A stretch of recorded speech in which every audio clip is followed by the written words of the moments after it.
Assalamualaikum, halo Pianas, kembali lagi di channel saya, channel memberikan seputar informasi cryptocurrency ataupun Pi Network.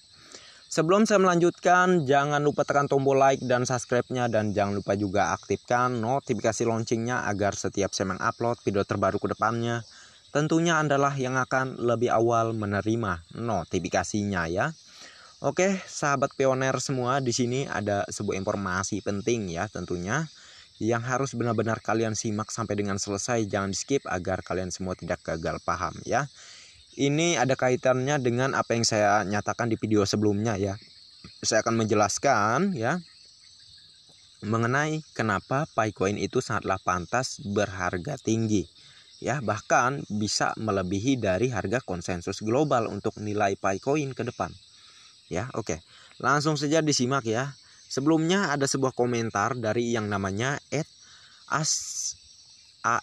Asta gitu ya, 8383 ya, di video saya sebelumnya. Ini komentarnya ya. Gak usah muluk-muluk secara nilai GCP, saya setuju banget. Tapi apa realistis katanya dengan supply 100 miliar bung katanya ya. Oke, terus kata Bunda Humaira 4224 ya. Kalau Pi sebagai kripto dan listing di bursa ya, memang nggak realistis kalau Pi sebagai kripto ya, tetapi sebagai uang ya. Untuk penjelasan dari saya di sini, saya harap Anda cek deh video-video saya sebelumnya. Picoin sebagai uang, alat bayar yang digunakan di dalam ekosistemnya, bukan digunakan seperti kripto yang ditradingkan di exchange atau bursa lah ya. Dan jumlah 100 miliar itu sangat sedikit untuk diedarkan ke semua masyarakat dunia. Dan asal Anda tahu, satu Pi sama dengan 314.159 US dollar itu sesuai dengan program dari Pi sendiri sebagai proyek jangka panjang dan untuk orang biasa, bukan untuk memperkaya orang yang sudah kaya. Itulah mengapa Picoin harus tinggi nilainya, agar orang-orang kaya atau investor hanya bisa menjadi vendor untuk mendapatkan Picoin dan tidak bisa menjadi paus koin gitu ya.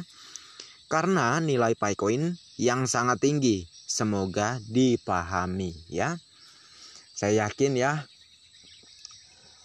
orang-orang cerdas ya, seperti misal yang setingkatan seperti Pak Kim Ha-won yang saya bahas di video sebelumnya akan sependapat dengan saya ya, akan sependapat dengan saya. Dan untuk kalian yang nonton ya, saya yakin kalian pasti akan sependapat dengan saya. Tapi beda halnya dengan orang yang menyamakan Picoin dengan kripto, dia akan bertentangan dengan apa yang sudah saya jelaskan di sini ya.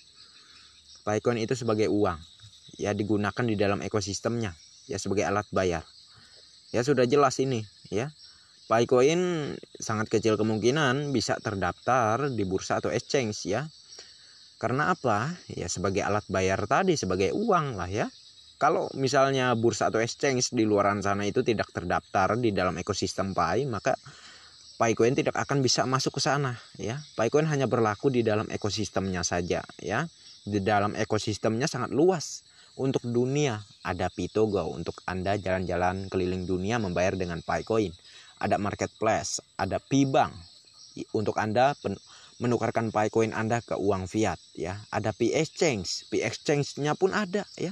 Untuk Anda kemungkinan bisa menukarkan Picoin ini ke cryptocurrency lainnya. Lengkap sekali di dalam ekosistem Pi Network gitu ya. Sangat luar biasa sekali Pi Network. Jadi saya rasa ya, bagi pioner itu salah kaprah ya kalau menganggap Picoin ini akan masuk bursa atau exchange ya. Karena pada kebenarannya ya, Picoin ini akan hanya bisa berjalan di dalam ekosistemnya saja ya, sebagai uang, sebagai alat bayar di dalam ekosistemnya ya.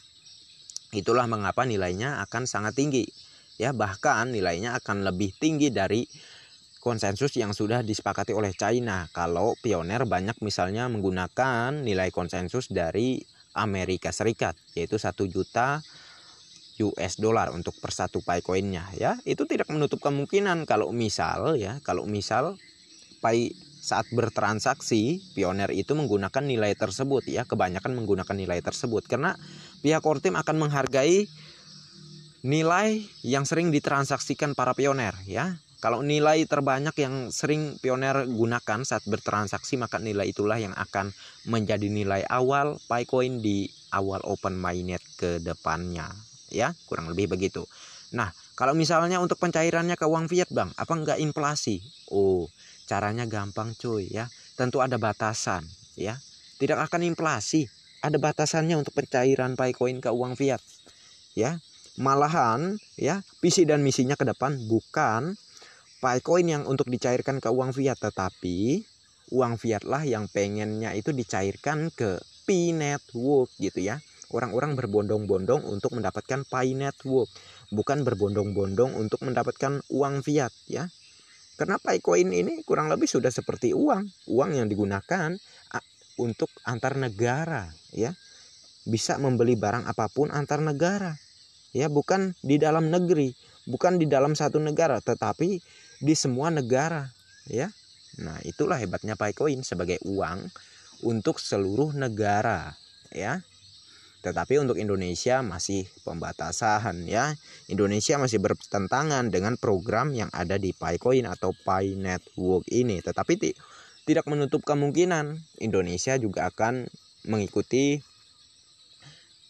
langkah-langkah ataupun cara dari luar negeri ya, dari negara-negara luar negeri gitu ya. Kalau misalnya negara-negara luar sudah menerima Picoin sebagai uang, sebagai alat bayar, ya mau tidak mau, suka tidak suka, Indonesia pun kagak ada pilihan lain ya. Kalau Indonesia tidak mengikuti cara negara luar ya, mengikuti kemajuan dari negara luar yang sudah menerima Picoin ya, maka Indonesia akan tertinggal ya, kurang lebih begitulah ya. Sahabat Pioneer, saya yakin kalian sudah paham lah terkait ini ya.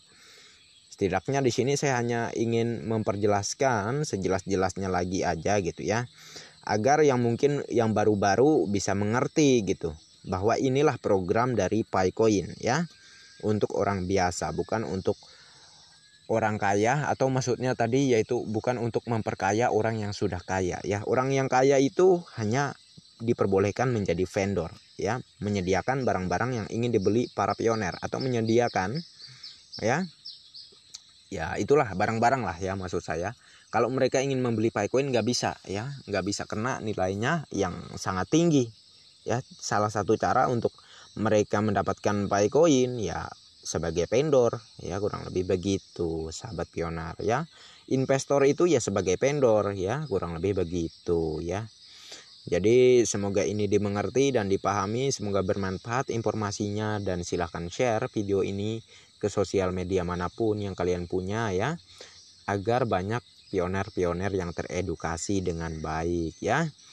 Mohon maaf kalau ada salah-salah kata, dan mungkin sekian dulu untuk informasi dan apa yang bisa saya sampaikan kepada Anda semua ya. Semoga bermanfaat dan sampai jumpa di video-video selanjutnya. Sebelum saya akhiri, jangan lupa tekan tombol like dan subscribe-nya, dan jangan lupa juga aktifkan notifikasi loncengnya agar setiap saya mengupload video terbaru ke depannya, tentunya adalah yang akan lebih awal menerima notifikasinya. Oke, next time. Assalamualaikum warahmatullahi wabarakatuh. Bye bye.